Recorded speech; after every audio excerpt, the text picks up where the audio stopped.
ইউনূস সাহেব এই পদ্ধতিতে আসছে, আপনি ইউনূস সাহেবকে ক্ষমতাচ্যুত করা হারাম, অবৈধ আপনার জন্য। ও আসছে নবুয়ত, নবী যেভাবে আল্লাহ চয়েস করেন ওই সিস্টেমে সে আসছে। নবী যেমন চুজ করে আল্লাহ পাঠান, কোন ভোটাভুটি করেন না, ওনার পছন্দ ওনার বান্দারা পছন্দ করবেই, পছন্দ করে। একজন দুইজন না, 1,24,000 নবী চুজ করেছেন, কাউকে জিজ্ঞাসা করেন না। জিজ্ঞাসা করেছেন? ইউনূস সাহেব এই পদ্ধতিতে আসছে, আপনি ইউনূস সাহেবকে ক্ষমতাচ্যুত করা হারাম, অবৈধ আপনার জন্য।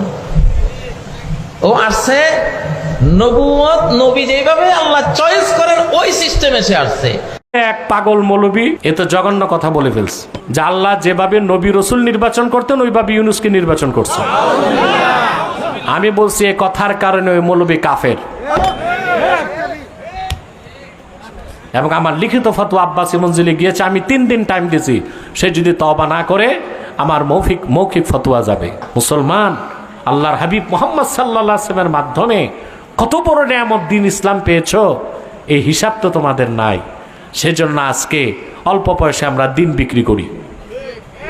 কথা বলে মুসলিম শরীফের হাদিস, রাসূল করিম সাল্লাল্লাহু আলাইহি ওয়াসাল্লাম ইরশাদ করেছেন, এমন একটা সময় আসবে সকালে মুমিন বিকালে কাফের, বিকালে কাফের সকালে মুমিন। ইয়াবিউ দীনাহু বিআরাজিম মিনাদ দুনিয়া, সে তার ঈমানকে বিক্রি করবে দুনিয়ার অল্প কিছু সম্পদের বিনিময়ে। হচ্ছে এখন বিক্রি হচ্ছে। কত মৌলবী ঈমান নষ্ট করতেছে দেখেন নাই? ডক্টর ইউনূসকে কেউ বলতেছে আমাদের ইমাম, কেউ বলতেছে আমাদের নেতা, কেউ বলতেছে আমাদের আব্বা।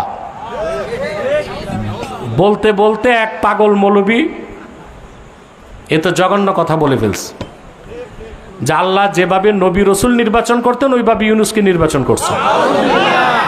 আমি বলছি এই কথার কারণে ওই মৌলবী কাফের।